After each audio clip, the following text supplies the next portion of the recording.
नमस्कार सबैजनालाई, स्वागत छ हजुरको आफ्नै च्यानल द लर्निङ प्लानेटमा। साथीहरू, आज हामी कुरा गर्नेछौँ म्यान बक्सको बारेमा। सोच्नुहोस्, तपाईँको घरमा कसैलाई मुटुको समस्या भयो भने तपाईँलाई सबैले भन्छन् डाक्टर कहाँ जाऊ, औषधि खाऊ, यो सामान्य कुरा हो।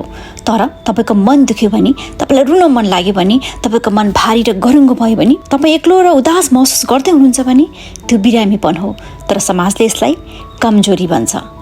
नेपाल प्रहरीको तथ्याङ्क अनुसार 2024 र 25मा मात्रै 6,867 जनाले आत्महत्या गरे, तर तीमध्ये अधिकांश पुरुष थिए। मतलब प्रत्येक दिन करिब 19 जना पुरुषहरू मर्छन् आफ्नै हातले।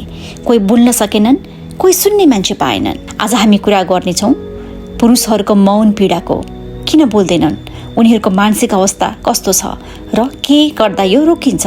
के तपाईँलाई याद छ, बाल्यकालमा जब हाम्रो दाजुभाइ अथवा बुवा अथवा पुरुष मान्छे रोयो भने अथवा निराश भयो भने कोही न कोही हुन्थ्यो भन्ने, केटा मान्छे रुनु हुँदैन, केटा मान्छे रोएको सुहाउँदैन। यो सिकाइ पुरुषहरूको मस्तिष्कमा गहिरोसँग बसेको छ। अनुसन्धानले यसलाई म्यान बक्स भन्छ। पुरुषले दुःख देखाउनु हुँदैन, पुरुषले मद्दत माग्नु हुँदैन। पुरुष परिवारको ढुङ्गो हो, ढुङ्गो रोएको देखिन्न।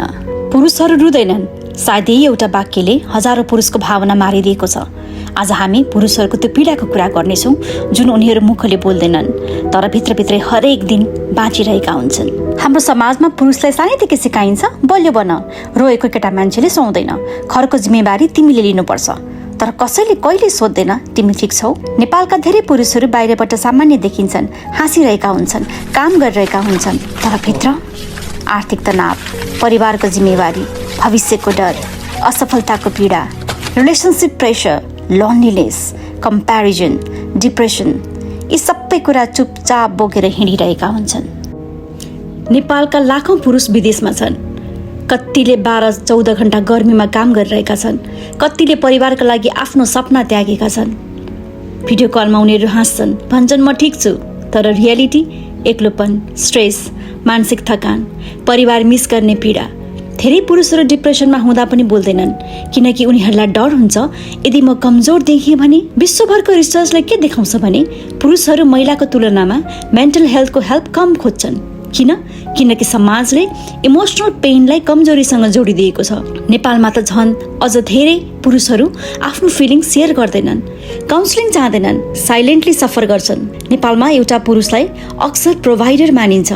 यदि उसको इन्कम कम भयो भने समाजले उसको भ्यालु नै कम भएको जस्तो व्यवहार गर्छ। बेरोजगार हुँदा, बिजनेस असफल हुँदा, जब गुमाउँदा धेरै पुरुषहरू मेन्टली ब्रेक हुन्छन्, तर उनीहरू अझै भन्छन् म स्ट्रङ छु। सत्य के हो भने धेरै पुरुषहरू रोइरहेका हुन्छन्, तर आँखा होइन, माइन्डभित्र उनीहरूलाई पनि माया चाहिन्छ, एप्रिसिएसन चाहिन्छ, इमोसनल सपोर्ट चाहिन्छ। कसैले तिमी थाक्यो भनेर सोधोस् भन्ने चाहना हुन्छ, तर समाजले पुरुषलाई मसिन जस्तो बनाइदिएको छ। काम गर, कमाऊ, प्रब्लम सल्भ गर, तर भावना त्यो लुकाउनु पर्छ।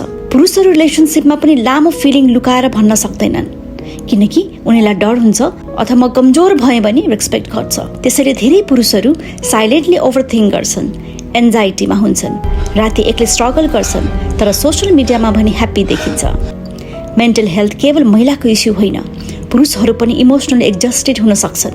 स्ट्रङ हुनु भनेको कहिल्यै नरुनु होइन, स्ट्रङ हुनु भनेको आफ्नो पेन स्वीकार गर्न सक्नु पनि हो। तथ्याङ्कले पनि के देखाउँछ भने नेपालमा पुरुषहरूको तुलनामा महिलाहरूले मानसिक स्वास्थ्य सेवा दोहोर्लिन्छन्, किनकि पुरुषलाई म कमजोर भएँ जस्तो लाग्छ। यो सोचाइ नै सबभन्दा ठुलो रोगको जरा हो। हामी तथ्याङ्कको कुरा गरौँ। टिपिओ नेपाल र ग्लोबल माइन्ड एन्ड हेल्थ इनिसिएटिभको अध्ययनले के देखाउँछ भने नेपाली पुरुषहरूमा डिप्रेसनको लक्षण हुँदैन भन्ने होइन, हुन्छ, तर उनीहरू त्यसलाई थकान भन्छन्, उनीहरू त्यसलाई शरीर दुखेको भन्छन्, कोही कोही त रक्सीको लतमा भाग्छन्।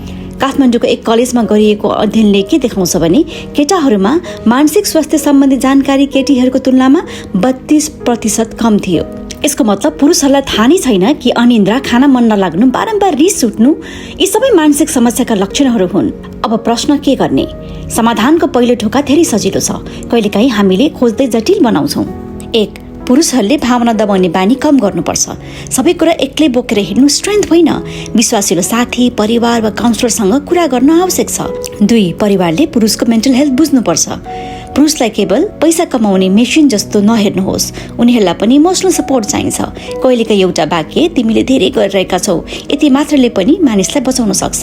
3. सोशल मिडिया कम्प्यारिजन कम गर्नुपर्छ। अरूको सक्सेस हेरेर आफूलाई फेलियर नसम्झिनुहोस्, हरेक मानिसको जर्नी फरक हुन्छ। 4. फिजिकल हेल्थ र रेस्ट महत्त्वपूर्ण छ। Sleep, exercise, meditation, music, nature यी सबै कुराले मेन्टल स्ट्रेसलाई कम गर्न सक्छ। र सास फेर्ने अभ्यास एकदम सजिलो, पैसा चाहिँदैन तर समय चाहिन्छ। सुरुमा 60 सेकेन्ड मात्र।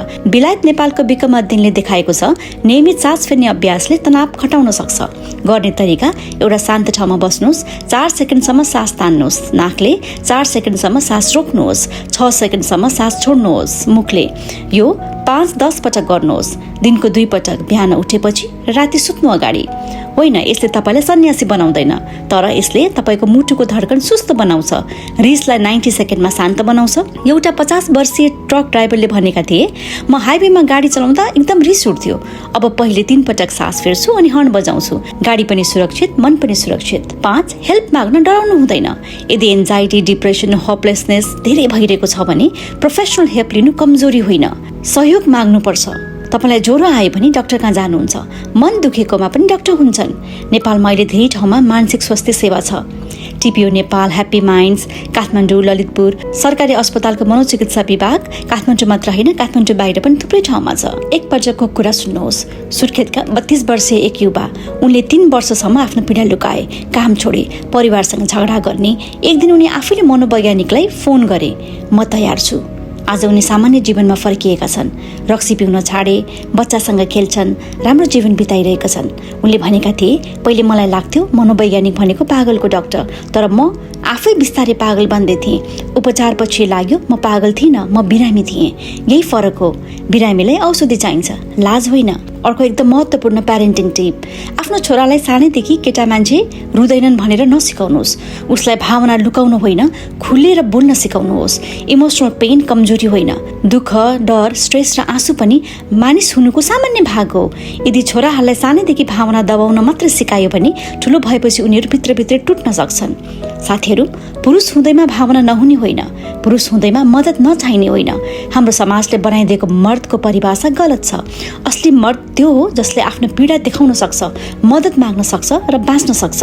यदि तपाईँ यो भिडियो हेर्दै हुनुहुन्छ भने र तपाईँलाई थाहा छ एउटा पुरुष मौन छ र पीडित छ, कृपया उसलाई एउटा सन्देश पठाउनुहोस्, तिमी एक्लो छैनौ, म छु, बोल्न सक्छौ। सायद संसारले पुरुषहरूको आँसु देख्दैनन्, किनकि धेरै पुरुषहरू अँध्यारोमा चुपचाप रोइरहेका हुन्छन्। त्यसैले यदि तपाईँको जीवनमा कुनै पुरुष छन्, बुबा, दाजु, श्रीमान, साथी, छोरा, एकपटक सोध्नुहोस्, तिमी साँच्चै ठिक छौ? किनकि कहिलेकाहीँ सबैभन्दा ठुलो पीडा त्यो हुन्छ जुन कहिले शब्दमा आउँदैन।